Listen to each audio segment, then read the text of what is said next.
Ladies and gentlemen, good day and welcome to the Alchem Laboratories Q2 FY22 earnings conference call, hosted by Motilal Oswal Financial Services Limited.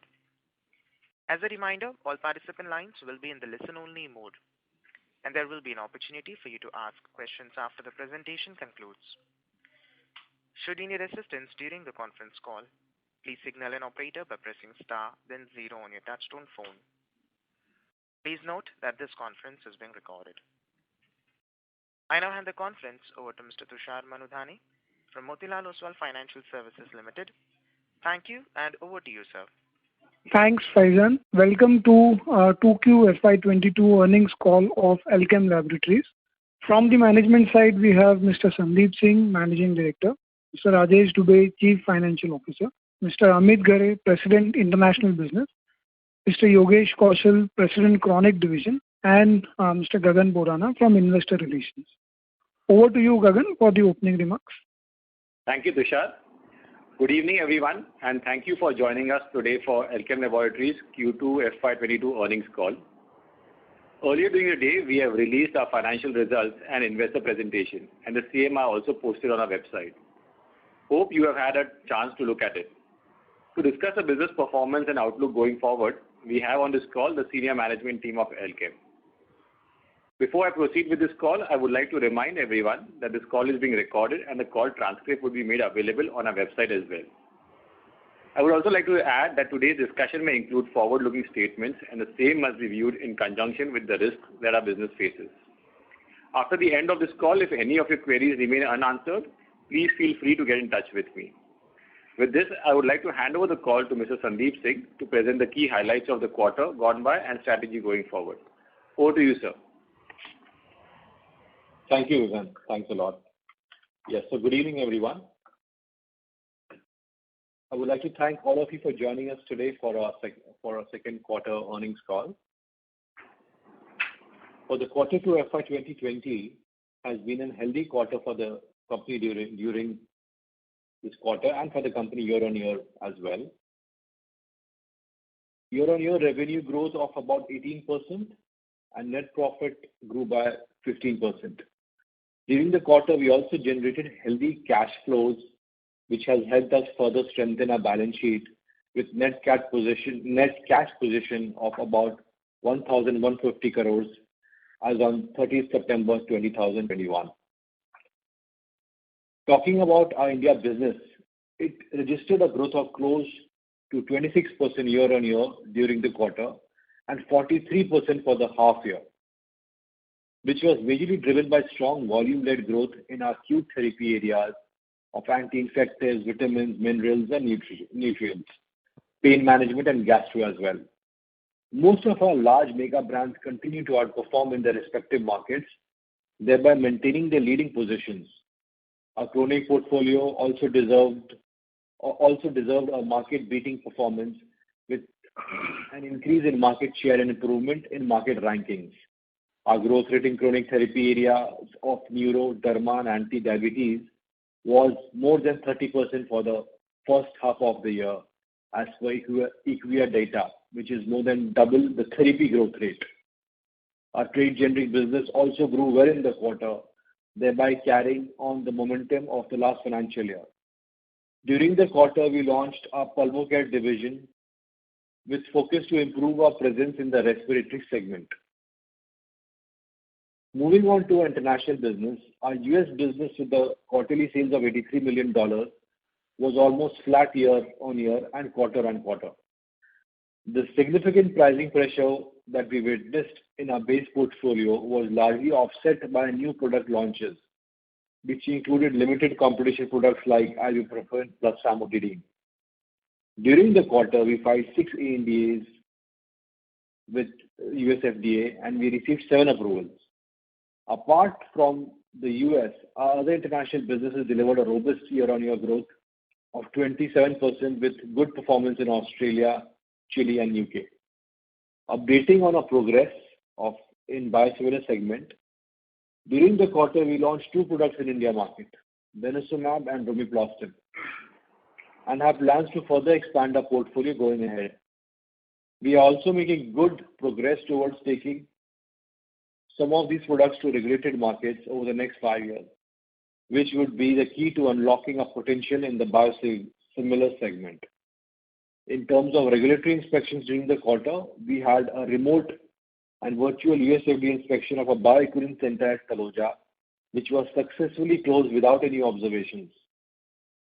Also, all our manufacturing facilities supplying to the US, with the exception of St. Louis, has an EIR as on date. A new manufacturing facility at Indore is awaiting pre-approval inspection by the US FDA. With this, I would like to open the floor for Q&A. Thank you for listening. Thank you very much. We will now begin the question and answer session. Anyone who wishes to ask a question may press star and 1 on their touchtone telephone. If you wish to remove yourself from the question queue, you may press star and 2. Participants are requested to use handsets while asking a question. Ladies and gentlemen, we will wait for a moment while the question queue assembles. Reminder to the participants, anyone who wishes to ask a question may press star and 1 at this time.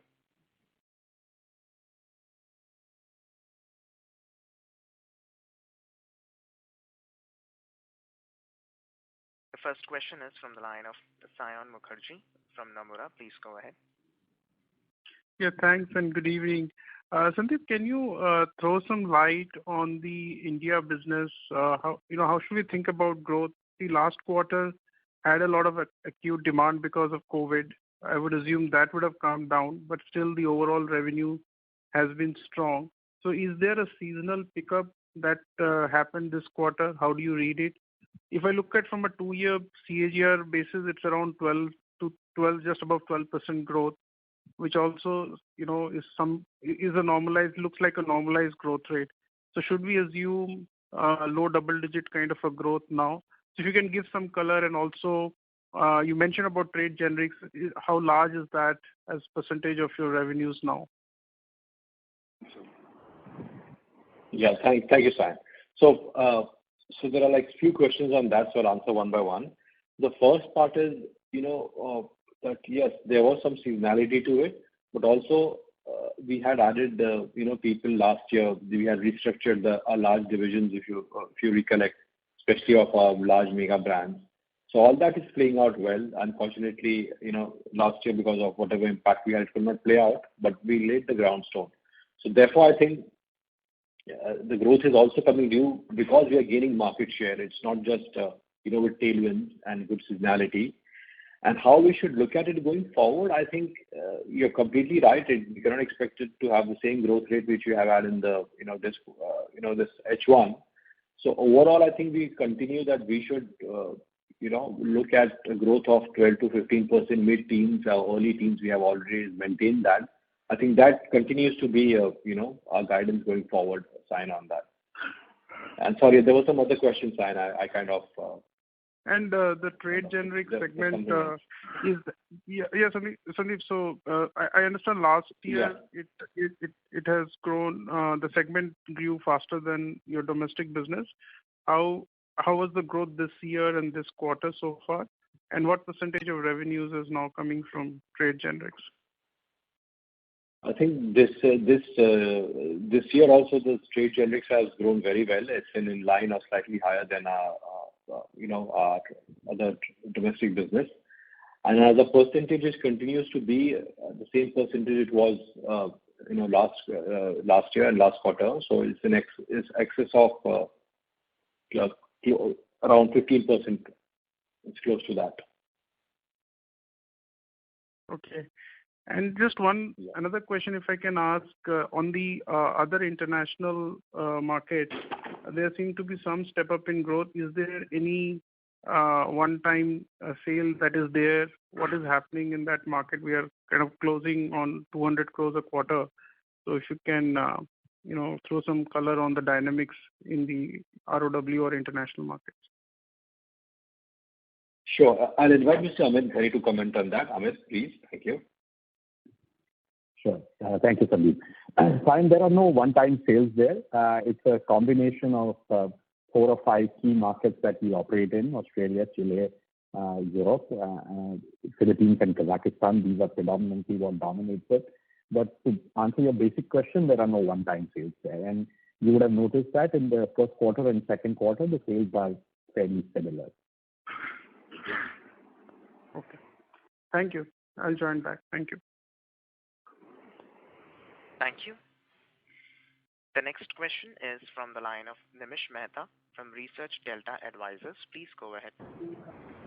Yeah, thanks for the opportunity. I actually missed out the initial comments. I'm not sure whether you covered. But one, I wanted to know the reason for a very high other expense, both YOY, QOQ, if I understand right. And second, also wanted to know what has been the base business erosion in the US business, as in excluding the launches you made in this last quarter. Yeah, Mr. Dubey, you can take the first part, and Mr. Amit Ghare can take the second part. Sure.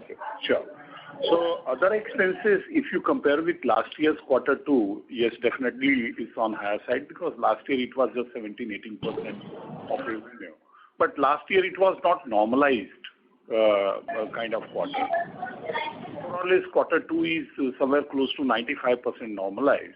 So I think other expenses, living pandemic period and pandemic impacted time, I think we are in our range only.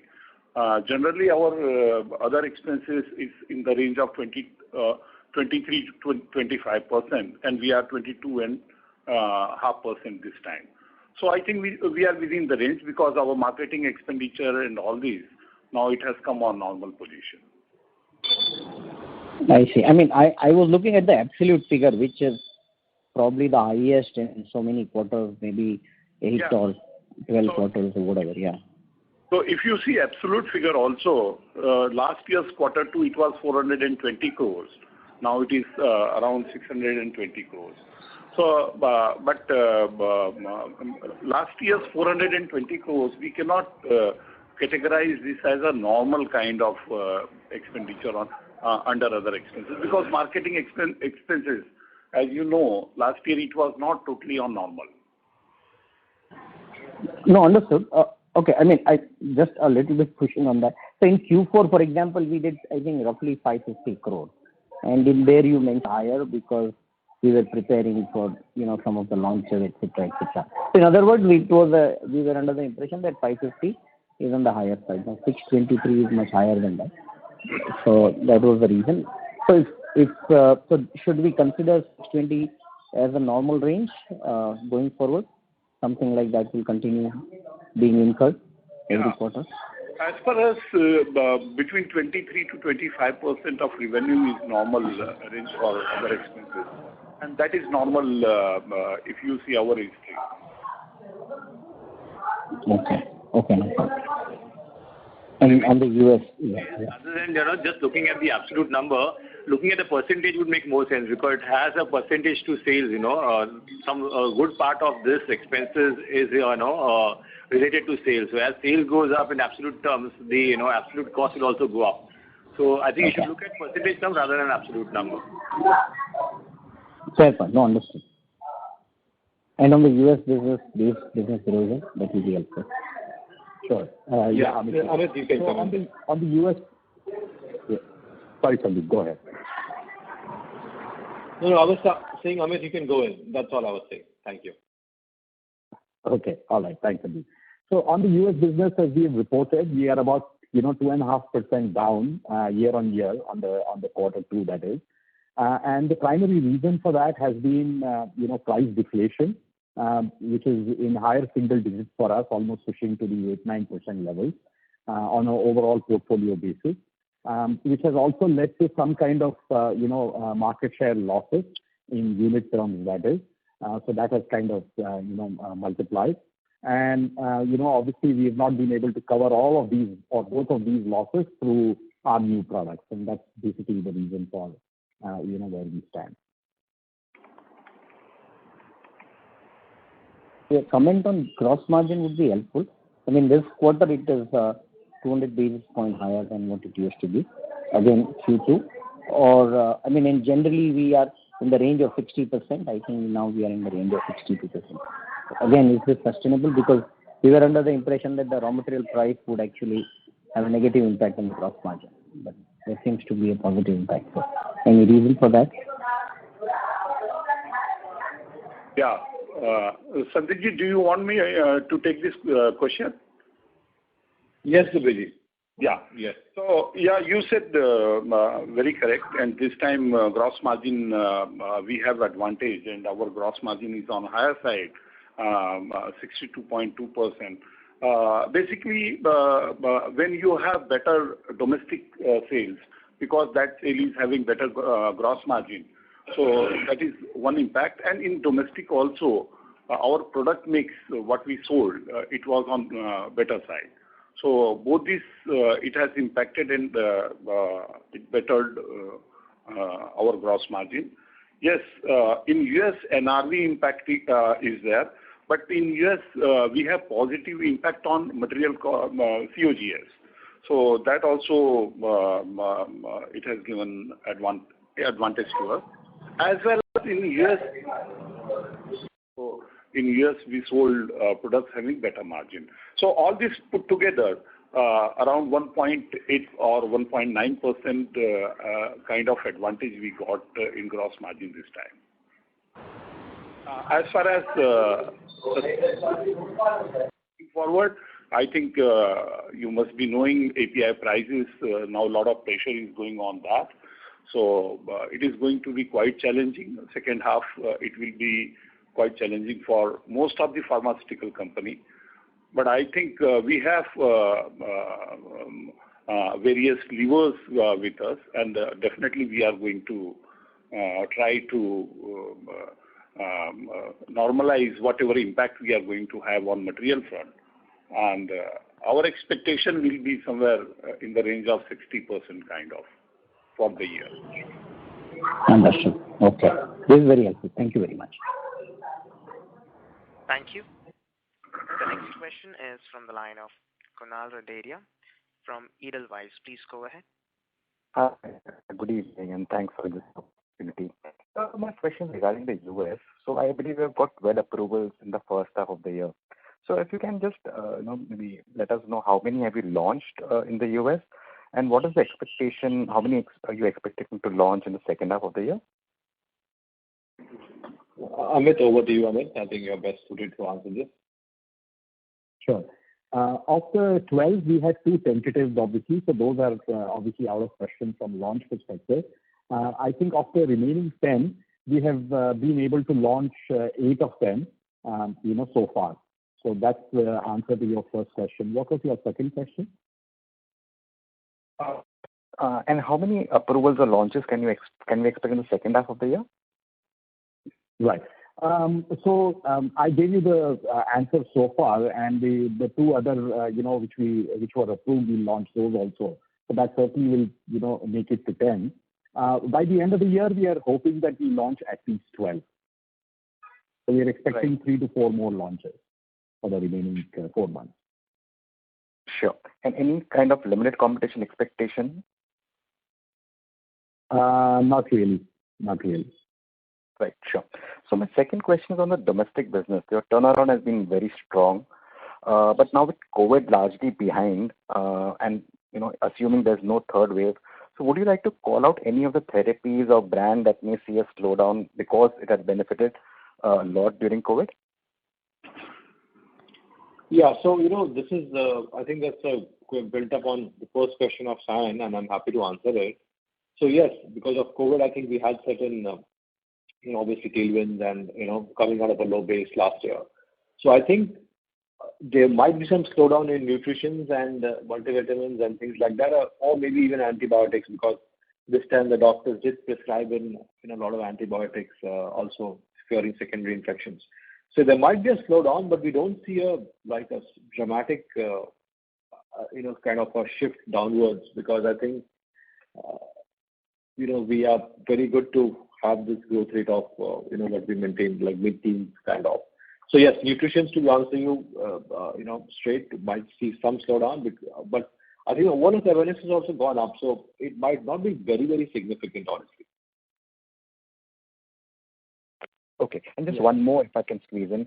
So the tax rate was fairly low in the quarter. So if the reasons behind it, the expectations for FY22 and for 23, that would be very helpful. Sure. Mr. Dubey, I think you can take this. Yeah, sure, sir. Yes, you are very right. For the quarter, it looks on very lower side. But actually, we need to see effective tax rate for the year. So earlier, our guidance was tax rate between 13 to 15% kind of. As we are talking, actually, we have better domestic sale, and domestic sale around 65 to 70% we cater from our Sikkim plant, which is having fiscal benefit. So that profit is exempted from tax. And that is the reason why it has changed dynamics of effective tax for entire year. And now we are revising our effective tax rate guidance for the year from 13 to 15%. Now our new guidance is somewhat close to 10 to 11%. And since in our quarter one, normal tax it has gone because by that time situation was not very clear. So impact of YTD it has come in quarter two, and that is the reason why we see 4% kind of effective tax in quarter two. So, but when you see half year, it is somewhere close to 9%. Perfect. Thank you very much and all the best. Thank you. The next question is from the line of Prakash from Axis Capital. Please go ahead. Yeah, hi, good evening. My first question is a clarification. So, I think Sandeep mentioned that there have been a lot of initiatives in adding people, restructuring mega brands, etc. Apart from the seasonality and some of the COVID benefits that have come through. So, having that initiatives taken, do we say that, okay, I mean, obviously that high growth is behind us, but as one of the participants also said, 10-12% growth is still doable given we are seeing growth across the new launches, chronic, etc. Would that be a fair thing to expect? So, given 12% on what? So the first answer is yes, but you mean to say for the balance of the year, for the full year, next year? Yes, second half of the year, which. Yeah, for sure, Prakash. Yeah, definitely for both of them. But I just clarifying. Yes, we will. We can maintain that very well. Okay, fair enough. And again, on trade generics, you mentioned the share is 15% plus, or the growth is 15% plus, or both are 15%. No, the share, both, obviously, because I said the growth is in line with our domestic business or slightly higher. So yes, both of them are. Okay. And given the very strong cash flow that you are doing for the last 2 years now, and the cash pile up of more than 1,000 plus crores, and with the backdrop that many, chronic side, especially diabetes, there are a lot of brands getting off patented, they would be available for sale. One of the participants, one of the companies in the morning call, said that we will be buying few of the brands. So what is our strategy in terms of like chronic, where we are growing very healthily, but on a very small base? Are we open to buying some of the brands? Yeah, Prakash, so we are open to buy and acquire some brands, but I just think the likelihood of it happening, I would still say low because we don't. I mean, we are conservative. We don't like to overpay. I'm not saying that others overpay, but we are pretty cautious. So I would not count on that completely. I think we maintain that we will grow our business organically. What we have done. Chronic business growing by 30% in this quarter is a good sign, even though it's on a low base. But again, I'll mention that we have started to do very well in some of the segments, and Yogesh maybe can throw some light on it if required, but I'm not sure whether that's part of the question. But we have done well in some of the launches we have done. So we are not desperate to acquire something, honestly, on the chronic side. Now, if you so Prakash, what's your question? Your question is. So how do we plan to scale up further on the chronic side? I mean, obviously on a low base we are growing very strongly. Yeah, is there a plan to do it organically? add more muscle? No, we might. Sorry. So we'll not acquire, Prakash. Most likely we'll not. We are looking out, but if we get something at a, valuation which we think is, makes sense to us, we will. But, we'll continue to be aggressive on the chronic side. We have some green shoots visible in the last 1 year. And Yogesh, maybe you could comment on that, but, Yogesh is aggressive. He's adding, we are doing extremely well. We might add a few people here and there next year, but I think we are doing good. Yogesh, do you want to comment on that? No, Sandeep, you rightly said that, post-patent, all those brands which are coming out of patent may not be a good business proposition because the prices go down by almost, 1/5 or 1/4 of the original price. So buying those brands instead, as you rightly said, that we have an aggressive approach towards launching those molecules and make them big instead of acquiring others and then do a firefighting and, managing those base, which is going to slow down by at least 1/4 of the original cost. So instead you launch those molecules and make them big, and we have demonstrated this in last couple of years. So we are pretty confident that all those molecules we will launch in diabetes and cardiac areas and make them big. That is our approach. So as Sandeep said, organic will be our way of, developing chronic business. Perfect. Great. Helpful. And last question for Dubey on, he mentioned about good gross margins on sales mix and product mix in US, sales mix higher India, and also cautioned on the going forward raw material and all those costs which are increasing. But on the EBITDA front, since we are talking about double-digit growth, also we had good launches in the US. Do we maintain our 20 to 21% margin guidance, or despite the beat, is there a scope for increase? Yeah, Prakash, you are on dot. I was expecting this question from your side. So EBITDA margin, if you see for quarter, it is 22.5%. And as I talk to you, similar gross margin maintaining going forward, it will be a big task for us. And still we believe whatever guidance we have given you earlier, we will be in that range only. So not 21%, but somewhere around 20%, I think we still believe we'll be able to achieve. Okay, perfect. Thank you so much. Have a good evening. Thank you. A reminder to the participants, anyone who wishes to ask a question may press star and 1. The next question is from the line of Gaurang Sakare from Motilal Oswal. Please go ahead. Hi, sir. Thank you for taking my question. I hope I'm audible. Yes, you are. Yes, you are. So I just wanted to ask you about the market share that our company has in Duexis, and what would be your outlook on the same? Amit, do you want to take that, Amit? Sure. Difficult to determine what kind of market share we have on Duexis, because ultimately you need to refer to IQVIA to get the market share. We are estimating somewhere in the 20%, 25% range. And sorry, what was the second question related with that? So I was asking on the outlook on the same. So how do you see the market share going in there?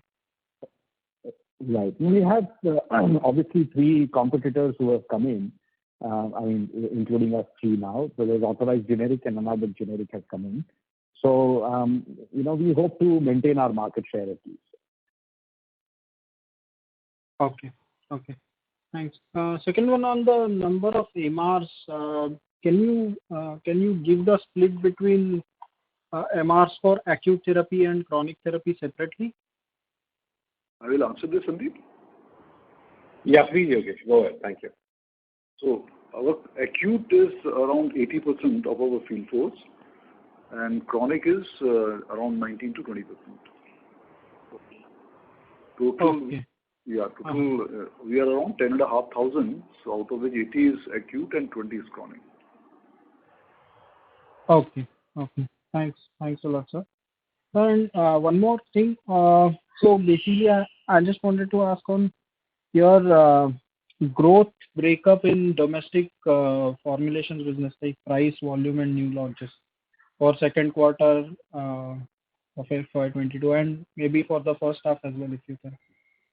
So our first, Yogesh, maybe you can, Yogesh, go ahead. I was taking your name. For volume, growth is 17.8%, price is 3.9, and the new product introduction is 2.8.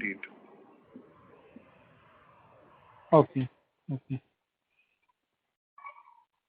And on the capex side, so what would be the capex in till date in the year, and what would be your guidance for FY22? So, Mr. Dubey, you can take that. Sure, yeah. So for half year, we are somewhere close to 200 crores, which cash it has gone in capex. We expect somewhere around 450 to 500 by year end. We are trying to optimize that, but I think we'll be in the range of 450 to 500. And so basically this margin would be all towards maintenance, or some of it would be growth capex, not margin minus. It's a mixed kind of, and maintenance capex as well as expansion is also there, and it is all across. It is all domestic as well as international requirement. So even some capex in R&D also. So it is all across. Okay. And one last thing on the last participants, when you explained the tax rate guidance, so I just wanted to know, so this Sikkim facility, the benefit that we are receiving as far as taxation is concerned, so how long do you think that will continue beyond FY22? So actually, till the assessment year 26-27, that is March 26, we are going to have this advantage. Okay. Thanks a lot, sir. Thanks a lot. Thanks for answering my questions. Thank you. The next question is from the line of Yash Tanna from iThought PMS. Please go ahead. Hi team, am I audible? Yes, you're audible, Yash. Go ahead. So we come to know from the annual report and the AIOCD reports that most of our top 10 brands, which are 100 crore plus sales, they are mainly in therapies of anti-infectives, gastro, VMN. So my question is, do we have 100 crore plus brands in the chronic therapies as well? And if yes, how many? And if not, when can we expect some sizable brands in the chronic side? And I'm asking from a 2 to 3 year perspective here. Yogesh, you could go ahead. Yeah. So yes, we expect at least one brand, Glucoril, which is an antibiotic range, antibiotic therapy, to exceed 100 crore this year. So that's a good news from chronic side. But we still have a long way to go because most of our brand will be in a range of around 50 to 70 crores, and you can expect 100 crore brand in another 2 to 3 years time.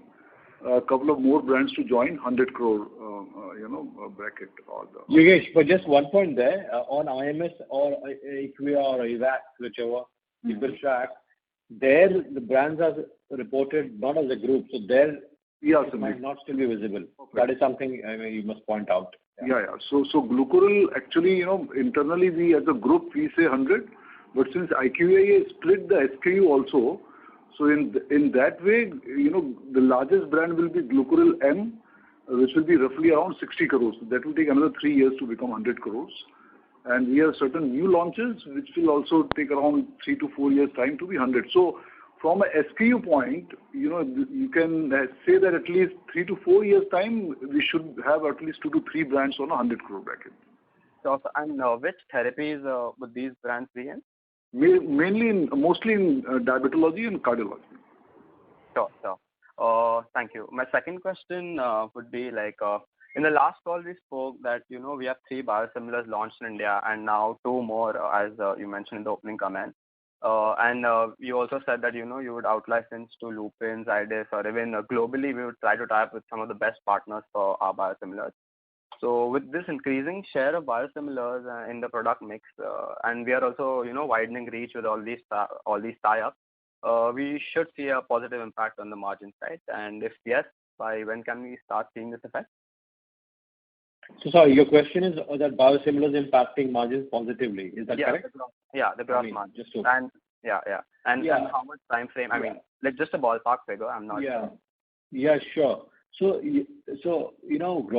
to launch anything meaningful where biosimilars will impact, let's say, the sales and gross margin, we'll have to do that in the regulated markets. Let's say that's a fair assumption.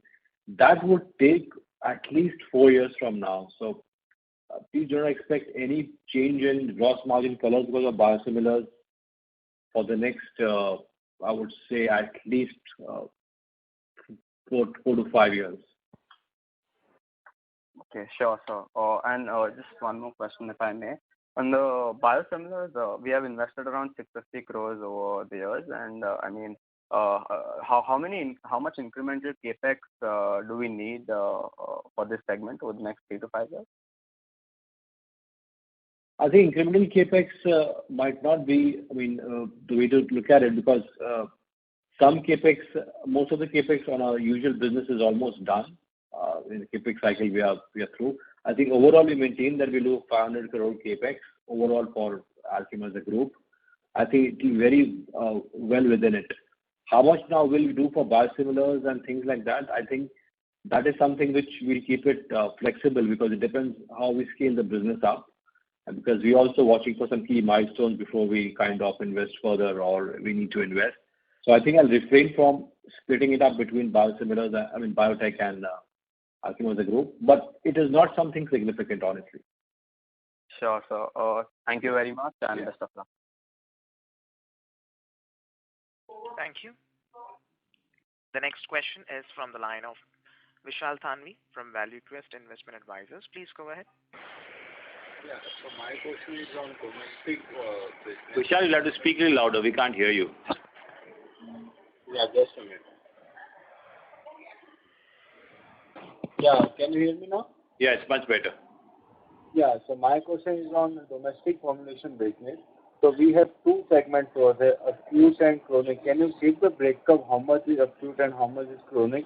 Yeah, so we have 85% in acute and 15% chronic. And in last 3-4 years, the same percentage, or it has significantly changed? No, not significantly, but there is a gradual change. From around 11 odd %, this has become 15% in last 4 to 5 years' time. Understood. And one more thing, that in your initial comment you mentioned that you have launched 2 products in India. Can you name them, please? You're talking about biosimilars, sir? Yeah. I think that's what you're talking, right? Yeah. Yeah, it's denosumab and romiplostim. These are 2 molecules we have launched in the last quarter, and I think that was mentioned. Yes, thank you. Yeah, thanks a lot. Yeah. Thank you. The next question is from the line of Nimish Mehta from Research Delta Advisors. Please go ahead. Yeah, this is actually a follow-up on previous participant's question. He mentioned that in US we have one more competition. What I understand is that Teva has yet not launched and the case is still ongoing. And because of the stay on the approval, they may not be able to launch for another 1+ year. So do you still expect that you will see competition, and with that background, what do you then see the outlook? Mr. Amit Ghare, please. Sure. I don't want to comment upon what Teva's position is, but they don't have any mandated 30-month stay because they were not sued in time by the innovator. So they are free to launch, and based on what we've heard back from the customers, they have started launching their product and made offers, which is why I factored them in the competition. So they already launched, is it? We believe so, but I can't be certain. You can assume, but that doesn't change our stand. I think Amit is very clear that the market share will have around 20%, or whatever he has, he'll maintain. Yeah. Nice. Okay, understood. And if I may, how many low competition launches you expect in the next 2 years? Some ballpark, 2 or 3 or whatever. Some guidance on that will be very helpful. Thank you. Amit, you want to take that, Amit? Right, I can. Very hard for us to say because, by the time you get approval, there could be, 3 other companies along with us before us. So hard for me to tell you, but our aim will at least be to have 1 to 2 products every year at a very broad level.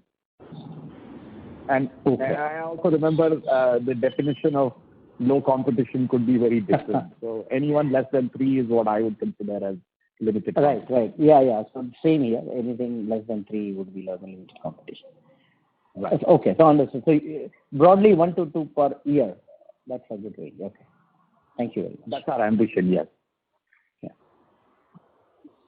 Thank you. Reminder to the participants, anyone who wishes to ask a question may press star and 1.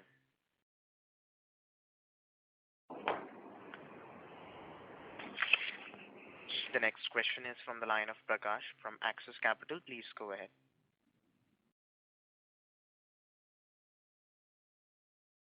Mr. Prakash, your line is in talk mode. Please go ahead with your question. Yeah, sorry. Am I audible? Yeah, you're audible. Yeah, I was just saying that I missed your growth expectation for the US. I mean, I heard there's a base business, high single-digit price erosion. At the same time, we also had good launches.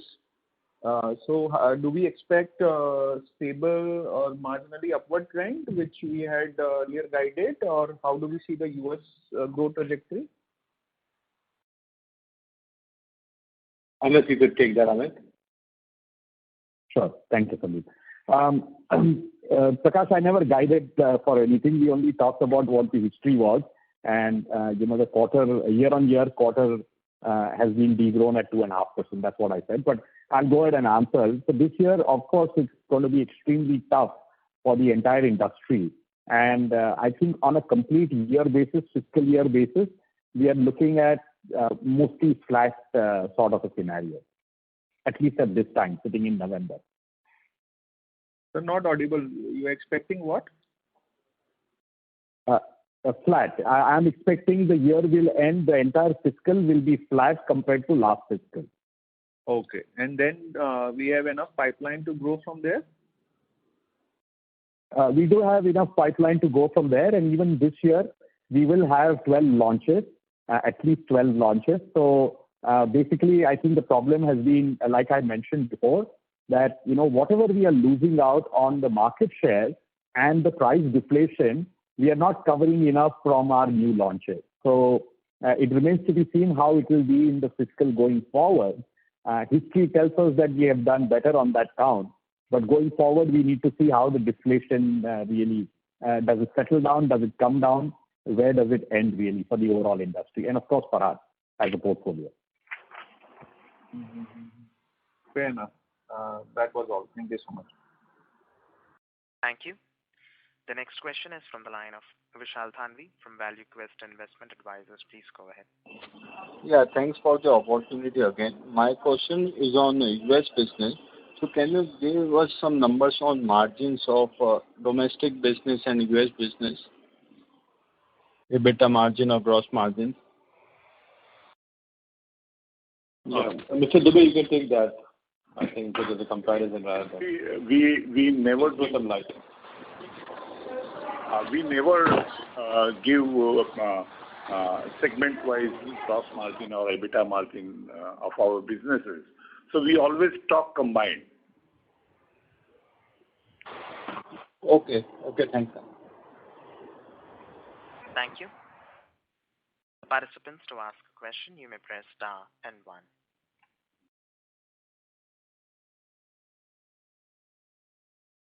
I think everyone we are done. So. Yes. Yes, I think that was the last question for the day.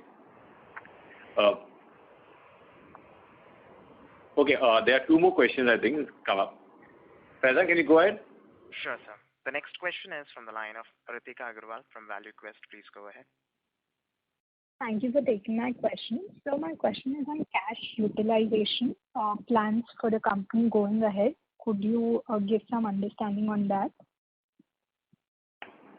No, I think we have always maintained that, we'll have a dividend payout ratio of 25% and acquisitions, I don't see any large acquisitions happening. So, we are going to maintain business as it is. It's not that we have some different scenario because cash is accumulating. I think when the time comes where we have really a lot of cash and that time we'll take a call. But right now it's business as usual. Thank you. Okay, sir. Lastly, on U.S. business, so last quarter we had guided for year-on-year growth of 15 to 16%, and now we've stated it to be flat for FY22. So would pricing erosion be one of the major reasons for doing so? Or we've seen also... Yes, I will assume so, and Amit could comment on that. Amit, I think it's good if you comment on that. Thank you. Sure. So, yes, that has been our reason. Our pricing erosion has been in the range of, 9%, 8 to 9% in the entire portfolio. And some of it has also led us to let go of some market share. So there has been a market share degrowth as well. So overall impact, obviously is offset by all the new launches that we do. But like I mentioned, we are now for this year, this entire fiscal, the new product is just about offsetting the losses that we are having because of price deflation and market share losses, which is why for this year, this entire fiscal, I broadly guided that we remain flat. Right, sir. So post FY22, 23, 24, or a more medium term, how should we be seeing this US business? Tough for me to say at this moment. Obviously, going in our history, we've certainly grown at a much faster rate. Of course, now our base is bigger, so we will not witness in percentile terms the growth rate that we've had historically. But, we need to really see how long this price deflation phase is going to remain, because this is a problem for the entire industry, and at least some of us like to believe that it can't be at this level going forward. It will be very difficult for many players to sustain at this level. So at some point of time, it will decrease. That timing kind of remains a bit of a question mark. Sir, any major reason why this has accentuated in the last few quarters, in your sense? Your guess as good as mine. I think we talked about it last time also. I think it's COVID and some COVID cascading effects overall. So there's a degrowth in the market itself in unit terms, which we all know. Certainly the therapy mix has changed, or changed in the, from a growth perspective or degrowth perspective. And then there will be some cascading effects because of that. Right. Okay. That's it from me, sir. Thank you so much. Thank you. The next question is from the line of Prashant Kothari from Pictet. Please go ahead. Yeah, hi. Few questions from my side. One was on the capex front. I think earlier, whenever we was talking with under the assumption that the company had done large amount of capex in the recent few years, and therefore we had spare capacities and didn't need to kind of increase the capex meaningfully. In fact, the capex should have been going down roughly around the range of 300 to 400 crores. So this number of 450 to 500 crores comes as a bit of a negative surprise to me. I'm not sure, maybe I'm not completely updated, but is there any change in terms of our plans there? Are we trying to kind of invest in something new that we had not envisaged earlier? Sandeep ji, no, I think we always maintain what we said. The Bijibody can take that. So I'm not sure what's the reason of negative surprise, but yeah. If I'm missing a point, Dubey, please go ahead. No, sir. You have covered it. Actually, we never gave any guidance of 350 crores capex for 21-22. Actually, since beginning, our guidance is 500 to 550 crores. I think we are as per our guidance only, and we are in that range only. Okay. And second question was on the inventory front. Our inventories are kind of running at a higher level than what they used to be in earlier years. Do you think this will remain at a high level because of whatever kind of supply chain issues we are seeing across the industry, or this is room to come down? Inventory level is high. It is intentional one, and actually, in this uncertain scenario, even inventory of raw material, we wish we have larger inventory. But as well as for finished goods also, we want to have sufficient inventory. So we grab opportunity whatever is available in domestic as well as in international market. So working capital, we understand our inventory level is on higher side, but it is intentional. I think few days more we have right now compared to historical inventory days what we had earlier. And that is intentional, and we are confident that is going to help us.